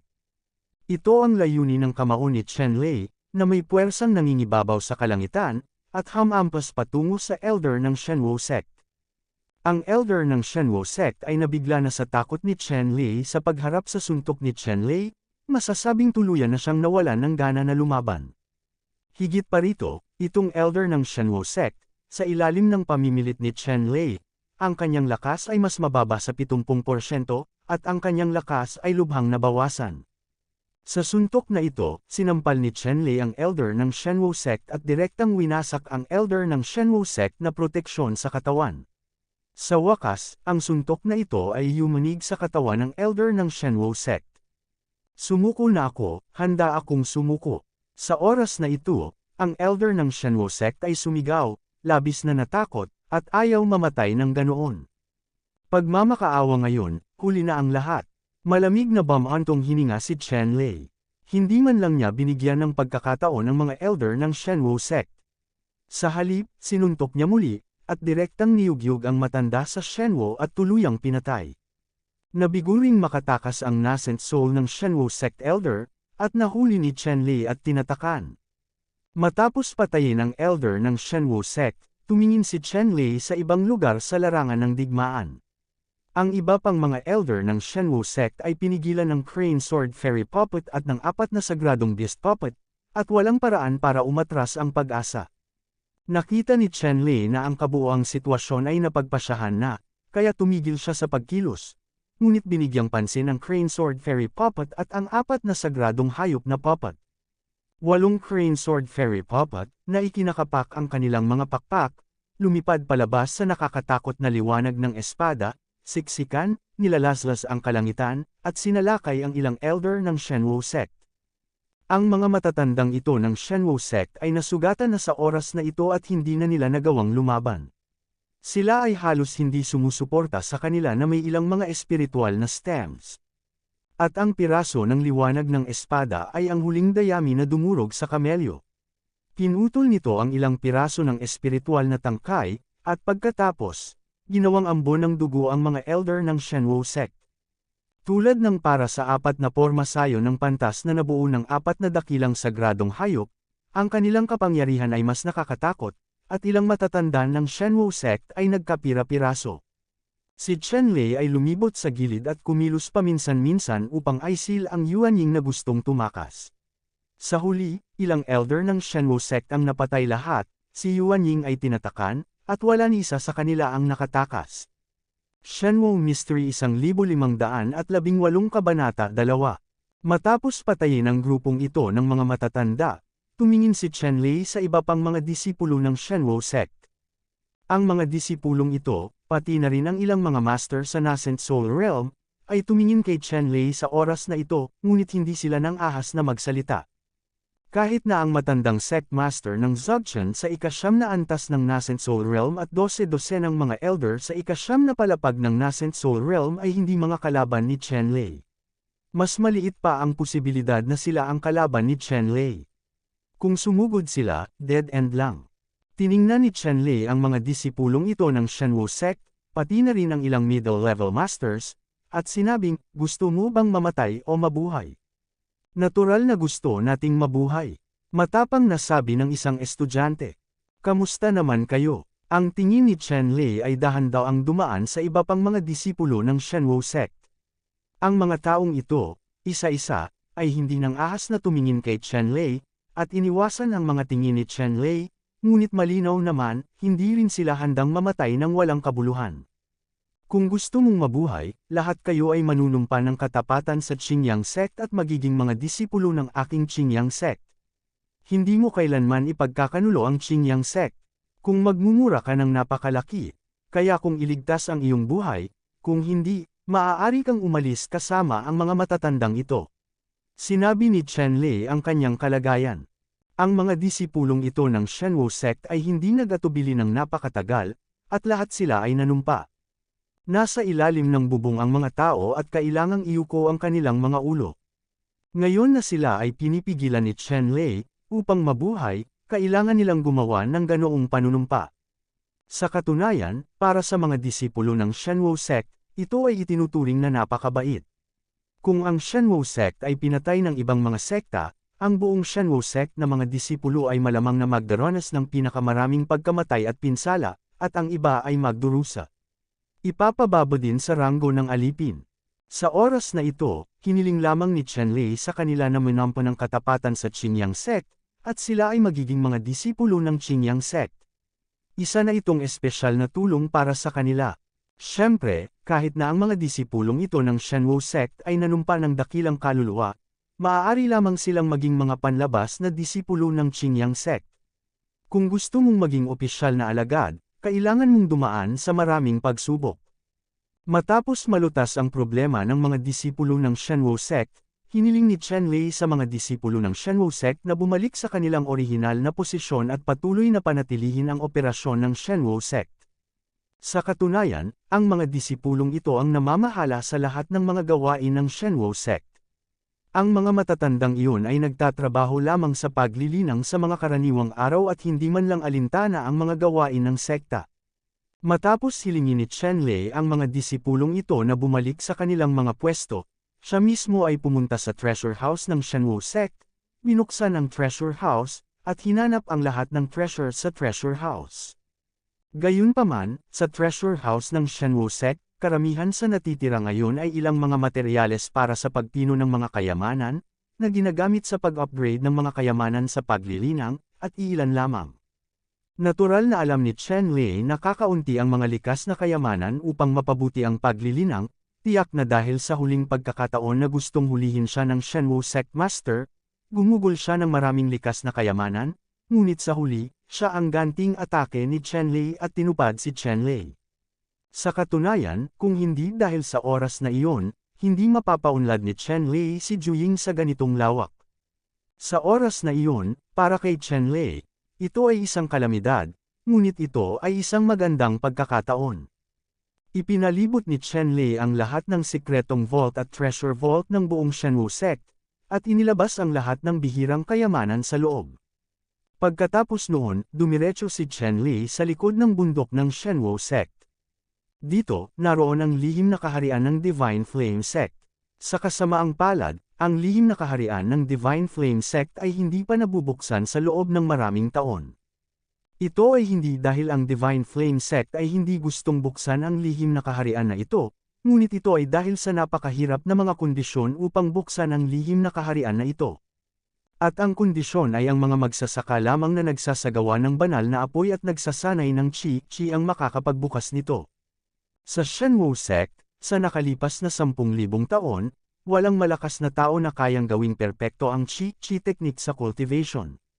Naturally, ang lihim na kaharian ng Shenwu sect ay hindi nabuksan sa loob ng halos 10,000 taon. Dumating si Chen Lei sa lihim na kaharian na ito at sinira ang banal na apoy upang pinuhin ang Qi technique, at agad na naramdaman ang kakaibang alon ng Qi aura na nagmumula sa kawalan. Isang pintuan ng apoy na binubuo ng mga apoy ang lumitaw sa hangin na naglalabas ng matinding init. Sa palad ni Chen Lei, isang bakas ng sagradong apoy ang tumaas, na nawasak ng purong Qi Sacred Fire Technique. Nang ang sagradong bakas ng apoy sa palad ni Chen Lei ay lumipad at nahulog sa pintuan ng apoy sa hangin, ang mga apoy sa pintuan ng apoy ay biglang lumipad sa paligid, ang apoy ay kumalat, ang dalisay na aura, mula mismo sa rushed out of the fire door. Biglang naramdaman ni Chen Lei ang isang nakakapreskong aura, at ang yaman ng aura dito ay hindi mas mahina kaysa sa aura sa lihim na kaharian ng Chu Emperor. Tumalon si Chen Lei at direktang pumasok sa misteryosong mundo ng Shenwu. Sa sandaling ito, sa di kalayuan, nakita ng ilang disipulo ng Shenwu sect ang eksenang ito, lahat ay nagpapakita ng inggit at inggit. Ang Shenwu Secret Realm na ito ay masasabing ang pinakadakilang sikreto ng Shenwu sect. Sila ay mga miyembro ng Shenwu sect, ang mga disipulo ay hindi kwalipikadong pumasok, ngunit si Chen Lei ang nanguna. Gayunpaman, ang mga taong ito ay hindi nang ahas na magkaroon ng anumang masamang pag-iisip o pag-iisip. Nanumpa sila ng katapatan sa Qingyang sect at Chen Lei. Siyempre, imposibleng makipagkompetensya kay Chen Lei para sa mga pagkakataon. Sa oras na ito, si Chen Lei, pagkatapos pumasok sa Shenwu Secret Realm, nanlaki ang kanyang mga mata. Ang mga pagkakataon sa lihim na kaharian na ito ng Shenwu sect ay talagang kamangha-mangha. Kabilang sa mga ito, ang pinakasagana ay ang mga likas na kayamanan na may mga katangian ng apoy, lahat ng uri ng vermilion na prutas, fire dragon grass, red bird holy medicine, at iba pa, na lubhang mayaman. Bilang karagdagan sa katangian ng apoy na ito na langit, materyal, at lupa na kayamanan, sa gitna ng lihim na kaharian ng divine fire na ito, mayroong isang pool ng divine fire liquid, tulad ng pool ng magma, na namumulaklak na may aura. Ang pinakamalaking epekto ng Shenwu liquid ay ang pagpapalamig ng katawan. Sa labas ng mundo, ang Shenwu liquid ay halos wala na, bawat patak ay walang halaga, at talagang may lawa dito. Hindi nag-atubili si Chen Lei, at direktang tumalon sa sagradong likido ng apoy. Ilang sandali, ang mga bakas ng aura sa loob ng sagradong likido ng apoy ay bumaha sa katawan ni Chen Lei, na nagpagalit kay Chen Lei. Sa sandaling ito, ang bawat butas ng katawan ni Chen Lei ay nagsimulang maglabas ng manipis na liwanag, na para bang siya ay makahinga, at nagkaroon ng dagandong sa kanyang katawan, nililinis ang mga litid, pinuputol ang utak, at pinapalamig ang mga buto. Halos magkaroon ng perpektong katawan si Chen Lei, ngunit muli siyang nagalit at naging lubhang malupit. Pagkaraan ng 10 araw at gabi, idinilat ni Chen Lei ang kanyang mga mata at malinis ang kanyang katawan. Ang kanyang buong katawan ay parang isang piraso ng perpektong jade, at ang kanyang mga galaw ay naglabas ng nakakatakot na kapangyarihan. Si Chen Lei ay sumailalim sa tempering ng kanyang body cultivation gamit ang quenching liquid, at ang lakas ng kanyang katawan ay damobol mula noon. Magkaroon ng kamalayan na ang pisikal na katawan ni Chen Lei ay sobrang malupit noon, halos maabot ang tuktok na maaaring maabot ng nascent soul stage, at bawat susunod na hakbang ay magiging lubhang mahirap. Gayunpaman, pagkatapos sumailalim sa tempering sa loob ng 10 araw at gabi sa divine fire liquid na ito, ang kanyang pisikal na lakas ay talagang nadobo. Ang mga epekto ng divine fire liquid na ito ay hindi masasabing labis. Sa puntong ito, wala nang epekto ang Shenwu liquid kay Chen Lei. Gayunpaman, ang Shenwu liquid na ito ay may malaking epekto pa rin sa iba pang mga disipulo ng Qingyang sect, maging si Liu Chenzo at ang iba pa. Kumuha si Chen Lei ng lang at kinuha ang lahat ng Shenwu liquid mula sa pool na ito. Sa susunod na yugto ng panahon, si Chen Lei ay nagpatuloy sa pagsasanay sa paglilinang sa Shenwu Secret Realm, ngunit ang labas ng mundo ay nag-ulo dahil winasak ni Chen Lei ang Shenwu sect. Kabanata 1519 na segundo ng Thunder Alliance. Walang mga pader na hindi masisira sa mundo. Sinira ni Chen Lei ang Divine Fire sect tulad ng isang malaking kaganapan, natural, imposibleng itago ito mula sa iba pang 8 banal na pintuan. Ang mga Panginoon ng 8 banal na pintuang ito ay napalibutan lahat kay Chen Lei. Matapos makatakas si Chen Lei, ang 8 sagradong pintuang ito ay nag-aalala tungkol sa paghihiganti ni Chen Lei, kaya't sila ay magtatanong tungkol sa lahat ng balita tungkol kay Chen Lei sa lahat ng paraan. Ngayon, ang 8 dakilang sagradong pintuang ito ay nalaman na lahat ang tungkol sa pagtatatag ni Chen Lei ng Qingyang sect, at mayroon din silang pangunawa sa realidad ng Qingyang sect at sa lakas ng Qingyang sect. Sa mga mata ng 8 banal na pintuan na ito, ang lakas ng Qingyang sect ay hindi dapat banggitin. Pagkatapos ng lahat, ito ay isang bagong tatag na sekta at walang banta. Sa buong Qingyang sect, ang tanging kailangan nilang bigyang pansin ay si Master Chen Lei. Hanggat pinugutan ng ulo si Chen Lei, natural na hindi aatake at sisirain ng Qingyang sect ang sarili nito. Ang 8 Great Sacred Sects ay binibigyang pansin ang bawat galaw ni Chen Lei sa buong panahon. Naturally, walang paraan sa mata ng 8 sacred sects para sa isang malaking kaganapan gaya ng pagpatay sa Divine Flame sect. At ang pagsira ni Chen Lei sa Shenwu sect ay tunay na natakot sa 8 great sacred sects. Kahit na bumagsak ang Shenwu sect, ito ang naging pinakamahinang sekta sa Siyam na Holy Gate, ngunit nireranggo pa rin ito sa tabi nila bilang isa sa Siyam na Holy Gate, at natural na napakalalim ng background ng sekta. Sa kasalukuyan, walang sekta ng 8 dakilang sagradong pintuan ang nang-ahas na sabihin na madali nilang sirain ang Divine Flame sect, ngunit si Chen Lei lang ang sumairon nito. Ang antas ng panganib ni Chen Lei ay itinaas sa pinakamapanganib na antas sa mga mata ng 8 Great Sacred Doors, at sila ay nakalista bilang pangunahing target na barilin at pumatay. Sa anumang kaso, ang Chen-Lei na ito ay dapat na maalis, kung hindi, maghihintay ako para sa ilang malalaking sekta na nasa panganib.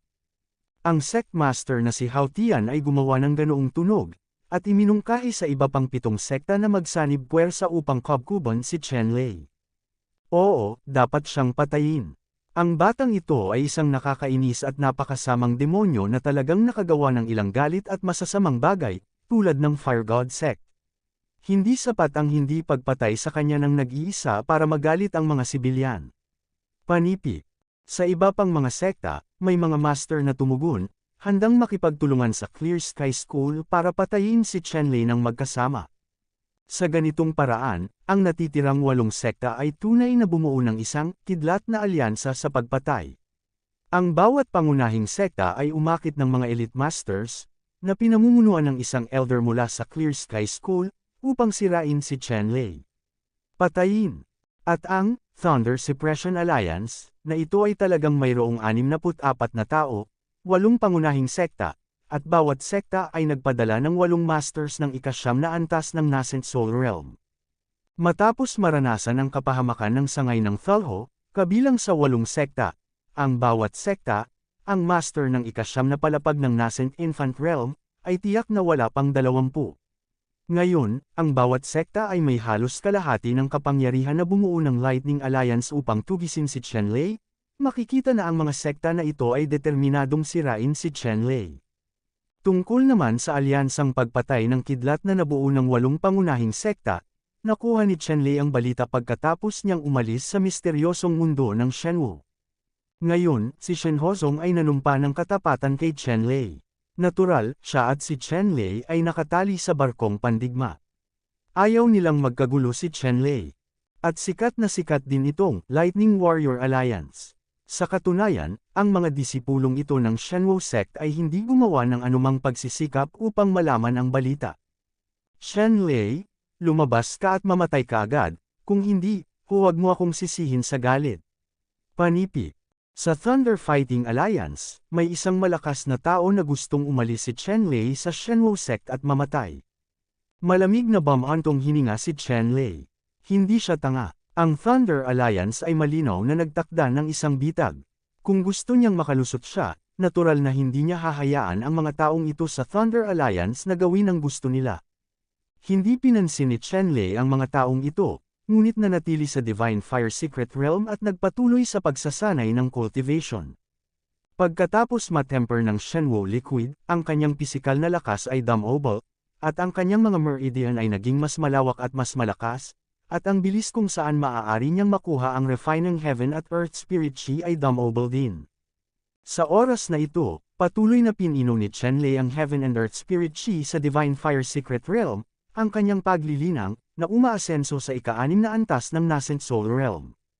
Ang Mysterious Fire Realm, na hindi nabuksan sa loob ng libu-libong taon, ay nakaipon ng malaking halaga ng purong espiritual na chi, sapat na para kay Chen-Lei na makapasok sa ika-6 na antas ng Nascent Soul Realm. Sa nakalipas na ilang araw, ang Thunder Fighting Alliance ay patuloy na naglalabas ng mga hamon, na humihiling kay Chen-Lei na lumabas sa Divine Flame Sect upang mamatay. Sa katunayan, ang mga taong ito sa Thunder Fighting Alliance sa wakas ay lumapit sa tarangkahan ng Shenhosong Mountain. Chen-Lei, kailangan mong umalis sa Divine Flame Sect sa loob ng 3 araw. Kung hindi, papatayin namin ang lahat ng 2 ng iyong mga disipulo ng Qingyang Sect. Pagkaraan ng ilang araw ng provokasyon, natuklasan ng malakas sa 8 dakilang sagradong pintuan na hindi natitinag si Chen-Lei. Ipinapalagay lang nila na wala sila. Sa makatuwid, ang mga master sa Thunder Alliance na direkta mula sa Qingyang Sect disciples ay inaresto at binyantaan si Chen-Lei. Kabilang sa ilang estudyanteng na aresto ay si Zhou Quan. Bagamat isinara ni Qingyang Zong ang bundok, mayroon pa ring mga disipulong aktibo sa labas. Ang grupong ito ng mga estudyante ay mga estudyante mula sa madilim na bulwagan na pinamumunuan ni Zhou Quan. Ang mga disipulo ng Dark Hall ay may pananagutan sa pagtatanong tungkol sa impormasyon at katalinuhan para sa Qingyang Sect. Dahil din ito sa pagsusumikap ng mga disipulo ng Dark Hall. Bagamat isinara na ng Qingyang Sect ang bundok, hindi nito ganap na naputol ang pakikipag-ugnayan sa labas ng mundo, at maaari pa ring makuha ang labas ng mundo sa tamang panahon iba't ibang impormasyon at katalinuhan. Nitong mga nakaraang araw, nagtatanong si Joe Kwan tungkol sa napakahalagang impormasyon. Upang matiyak ang katumpakan ng impormasyon, hindi nag-atubili si Joe Kwan na ipadala ang kanyang sarili upang i-verify ang katumpakan ng impormasyong ito. Gayunpaman, sa ilalim ng gayong mga kalagayan, hinintay ni Joe Kwan ang ilang tao na ma-accident, at nalaman ito ng mga tao mula sa Mind Control Alliance. Ang kapangyarihan ng 8 Great Sacred Gates ay hindi maarap. Dahil naayos na ang Qingyang sect, kahit na napakaingat ni Joe Kwan, imposibleng ganap na maiwasan ang eyeliner ng 8 Great Sacred Gates bago mahuli. At ang mga taong ito sa Lightning Fighting Alliance, pagkatapos mahuli si Joe Kwan at ang iba pa, ay agad na hinanap ang kanilang mga kaluluwa, at sila ang unang nakakuha ng listahan ng mga Darkhold na disipulo mula sa mga Diyos at kaluluwa ni Joe Kwan at ng iba pa. Sa oras na ito, isa-isa na sila arestado. Matapos makatanggap ng mga banta si Chen Lei mula sa mga taong ito sa Thunder Fighting Alliance, nagalit siya. Talagang hinahanap ko ang kamatayan, mga taong naglakas loob na ilipat ang aking Qingyang sect, sa tingin mo ba ay wala akong magagawa sa iyo? Sa puso ni Chen Lei, lumakas ang layuning pumatay, ngunit sa halip na kumilos kaagad, pinigilan niya ito. May 3 araw pa, tama na. Nanatili si Chen Lei sa Divine Fire Secret Realm at hindi lumabas. Sa halip, pinabilis niya ang bilis ng kanyang cultivation refinement. Kinailangan niyang makapasok sa ika-6 na antas ng Nascent Soul Realm sa loob ng 3 araw. Sa kasong ito, haharapin niya ang Master ng Thunder Killing Alliance, mas magiging kumpiyansa. Ang dahilan kung bakit binigyan ng 3 araw ng mga tao sa Lightning Suppression Alliance si Chen Lei, natural na mayroon din silang sariling mga iniisip. Sa kasalukuyan, nahuli lamang nila si Joe Kwan at ilang maitim na pinsan. Nadama ng mga tao sa Thunder Fighting Alliance na si Joe Kwan at ang maitim na pinsang disipulong ito ay maaaring hindi sapat na malakas para udyukan si Chen Lei na lumabas at hayaan si Chen Lei na pumasok sa kanilang bitag. Gayunpaman, sa oras na ito, sinamantala nila ang oras upang makuha ang mga disipulo mula sa iba pang madilim na bulwagan. 3 araw ay sapat na para sa kanilang 8 Great Sacred Sects na makuha ang lahat ng Darkhold Disciples sa labas ng Qingyang sect. Sa kasong ito, hindi ako natatakot na hindi sumuko si Chen Lei. Sa ganitong paraan, nagkakagulo ang magkabilang panig. 3 araw ang lilipas sa isang tisap mata. Kabanata 2520 mga negosasyon. Umupo si Chen Lei sa Divine Fire Secret Realm at binuksan ang kanyang mga mata. Sa sandaling ito, si Chen Lei ay napapalibutan ng walang katapusang mga fire rune, na nagiging apoy, na tinakpan siya ng buo. Para naman sa mga mata ni Chen Lei, bumukas at pumikit, kumikinang ng maliwanag, at sa kaibuturan ng kanyang mga mata, tila may mga fire rune na tumatalon. Sa sandaling ito, si Chen Lei ay napapalibutan ng mga apoy, na parang isang volcan ang dumating sa mundo. Sa oras na ito, hindi lamang naabot ni Chen Lei ang ika-6 na antas ng Nascent Infant Realm sa cultivation, kundi pati na rin ang Qi technique sa Shenwu, at ang cultivation ay umabot sa ika-6 na level. Bagamat matagumpay na nakapasok si Chen Lei sa ika-6 na antas ng Nascent Soul Realm, ang iba pang mga diskarte sa Qi na kanyang nilinang ay hindi tunay na umabot sa kanilang peak, sa paligid lamang ng ika-3 at ika-4 na antas. Ang bawat isa sa mga pamamaraan ng Qi na ito ay malalim at malalim, napakahirap na magsanay ng anumang uri ng paglilinang sa pagiging perpekto, pabayaan si Chen Lei na naglilinang ng higit sa 10 uri. Sa kabutihang palad, ang kanyang cultivation ay naging Tower of All Things at 9 na Nascent Souls, kaya't nakapagsanay siya ng higit sa 12 ng Qi technique na may cultivation sa parehong oras. Gayunpaman, ang pag-usad ng mga Qi technique na ito ay hindi masyadong mabilis. Siyempre, ito ay ikinumpara sa cultivation ni Chen Lei, ngunit sa katunayan, kumpara sa mga ordinaryong henyo, ang cultivation ni Chen Lei ay nagsasagawa ng lahat ng uri ng mga diskarte sa Qi, ang kanyang pag-unlad ay higit na nahihigitan ang mga henyo na ito. At sa pagkakataong ito, sa Shenwu Secret Realm, ang cultivation realm ng Shenwu Qi technique ay nakagawa ng pinakamabilis na pag-unlad. Nakagawa ito ng sunod-sunod na mga tagumpay at umabot sa ika-6 na kaharian. Ginawa nito ang world rule ni Chen Lei para sa fire attribute na Middle Realm. Master ang halos lahat at unawain ang mga misteryo nito. Matapos makapasok si Chen Lei sa ika-6 na antas ng Nascent Soul Realm, lumabas siya sa Shenwu Secret Realm. Chen Lei, kung hindi ka nalalabas muli, huwag mo kaming sisihin sa pagiging walang awa mo. Talagang nagmamalasakit ka ba sa buhay ng daan-daang mga disipulo ng Qingyang sect? Sa oras na ito, ilang malalakas na manlalaro sa Thunder Fighting Alliance ang muling tumawag sa Divine Fire Sect upang bigyan ng inspirasyon si Chen Lei na lumabas. Ano ang pangalan ng multo? Lolo mo, nandito ako. Malakas na sumagot si Chen Lei, diretsyong humakbang, lumabas sa Guardian Formation ng Shenwu Sect, at nagpakita sa harap ng mga taong ito sa Thunder Fighting Alliance. Chen Lei, lumabas ka na lang. Akala ko ay ganap mong baliwalain ang buhay ng mga disipulong ito ng Qingyang sect. Kung gusto mong mabuhay ang mga taong ito, aalisin mo ang paglilinang, at mabubuksan ko ito online. Sa isang banda, palayain ang mga taong ito sa iyong Qingyang sect. Panipi. Sinabi ng isang elder sa Heavenly Shikang sect kay Chen Lei, na binyantaan si Chen Lei na aalisin ang kanyang cultivation. Tumingin si Chen Lei sa matanda sa Jian Chanzong, malamig na bamantong hininga, at sinabi, sa tingin mo ba ay 3 taong gulang akong bata? Gumamit ng ganitong uri ng clumsy trick para banta ako, kung hahayaan ko talaga ang aking sarili na magtanim, natatakot ako na wala sa kanila ang makaliligtas. Panipi. Ang elder ng Jian Chanzong ay nagsabi, Chen Lei, kung hindi mo aalisin ang paglilinang, ang mga taong ito ay malapit nang mamatay sa harap mo.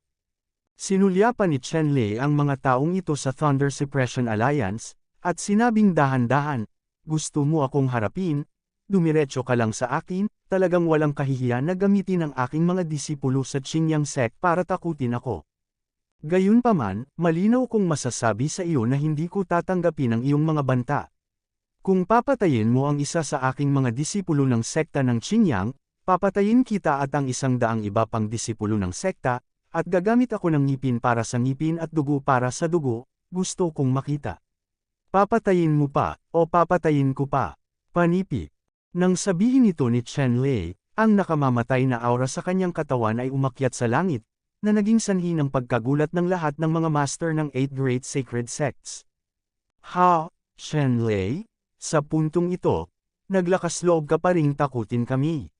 Ngayon, hindi ka makakatakas gamit ang iyong mga pakpak. Sa tingin mo may pagkakataon ka pa bang bantayin kami? Sinabi ng isang elder mula sa Shenjian sect na ang elder na ito ay minsan nang nasugatan ng husto si Chen Lei. Ngumisi si Chen Lei at sinabing, pwede mong subukan. Hinarap ni Chen Lei ang mga masters mula sa Thunder Suppression Alliance nang hindi nakaramdam ng banta. Ang ilan sa mga master na ito ay hindi makababa sa entablado. Walang sinuman sa kanila ang umasa na magiging ganoon kalakas si Chen Lei. Sa tingin mo ba matatakot kami sa iyo, Chen Lei? Dapat kang mag-alala ngayon, tama. Malamig na sigaw ng isang elder mula sa Silver Soul Palace. Ano ang ginagawa mo sa napakaraming kalokohan? Hindi ako nangangahas, malalaman ko sa unang pagsubok. Wala pa ring intensyon si Chen Lei na ikompromiso. Tungkol sa pagiging matigas ni Chen Lei, lahat ng nasa Thunder Fighting Alliance ay medyo nalito, at sila ay nasa isang dilema ng ilang sandali. I give you a choice. Hinayaan mo itong mga disipulo ng Qingyang sect. Inaaway kita, hindi ako mamamatay at hindi ako tatakas. Kung hindi, gagawin ko ang lahat ng aking makakaya upang makatakas, at pagkatapos, maghayganti ng ligaw, kayong 8 Great Sacred Gates ay may malalaking pamilya at malalaking negosyo. Nais kong makita, sa ilalim ng aking paghihiganti, kung ano ang maaaring manatili sa iyong 8 dakilang sagradong pintuan. Sa oras na ito, muling nagsalita si Chen Lei at nagbigay ng plano. Totoo ba ang sinasabi mo? Ang mga powerhouse sa Thunder Alliance ay nagtanong kay Chen Lei. Oo, hanggat pinapalaya mo ang mga disipulong ito ng aking Qingyang sect, ipinapangako kong lalabanan kita at hinding-hindi mamamatay. Seryosong sabi ulit ni Chen Lei. Kung ito ang kaso, maaari din kaming sumang-ayon sa iyong mga tuntunin. Sabi ng isang matanda. Ang pangunahing target nila ay si Chen Lei. Para sa mga disipulo ng Qinyang sect, wala silang halaga. Iilan lang sila sa unang antas ng nascent infant realm, at hindi sila kahanga-hanga. Hanggat pinugutan ng ulo si Chen Lei, ang disipulong ito ng Qingyangzong ay maaaring madismiss muli anumang oras sa hinaharap. Chen Lei, kung magmumura ka at maghihintay sa pakikipaglaban sa akin, magpapasya ako at palayain ang lahat ng mga disipulo ng Qinyang sect. Malakas na sinabi ng isang elder ng Clear Sky School na ang elder na ito ay isa rin sa mga pinuno ng Thunder Alliance sa pagkakataong ito. Kaya mo bang magdesisyon? Tanong ni Chen Lei sa mga elder ng Clear Sky School. Mabigat pa rin ang mga salita ng matanda. Mayabang na sabi ng elder ng Clear Sky School. Oo, pinalaya mo ang lahat ng mga disipulo ng sektang Qinyang. Ang sect master na ito ay nanumpa na hinding-hindi siya maiiwasan sa labanan. Nagmura si Chen Lei. Palayain ang lahat mula sa Qinyang sect. Ang mga elder ng Clear Sky sect, pagkatapos magbigay ni Chen Lei ng Great Soul Oath, ay masayang nag-utos din ng pagpapalaya. Hindi nagtagal, ang mga disipulong ito ng Qinyang sect ay pinalaya lahat. Sect Master, paano ka makakagawa ng napakalaking panunumpa? Hindi mahalaga ang aming buhay. Namamatay kami ng walang pagkabigla, ngunit ang Qinyang sect ay hindi mabubuhay kung wala ka. Lumapit si Zhou Quan kay Chen Lei at sinabi kay Chen Lei. Okay lang, this time wala na akong balak tumakas ulit. Sinabi ni Chen Lei kay Zhou Quan, at pagkatapos ay sinabi, Zhou Quan, kunin mo ang mga disipulong ito at pumasok sa Guardian Formation ng Shenwo sect. Tumango si Zhou Quan, at kasama ang daan-daang mga disipulo sa madilim na bulwagan ng Qinyang sect, lahat sila ay umatras sa Shenwo sect. Chen Lei, ngayon, kung mayroon kang anumang huling salita na ipagtatapat, bibigyan ka namin ng pagkakataong ito. Sinabi ng elder ng Haotian sect kay Chen Lei. Ito talaga ang gusto kong sabihin sa iyo. Ngayon, wala sa inyo ang kailangang mabuhay. Kung may ipagtatapat ka, bilasan mo, sabi ni Chen Lei. Proud. Ang elder ng Shenjian sect ay sumigaw kay Chen Lei at sinabing, Chen Lei, ang iyong pinagkakatiwalaan ay ang mga puppet na nasa iyong mga kamay, ngunit ngayon, wala ka ng masyadong puppet. Paano na ang magiging kalaban natin?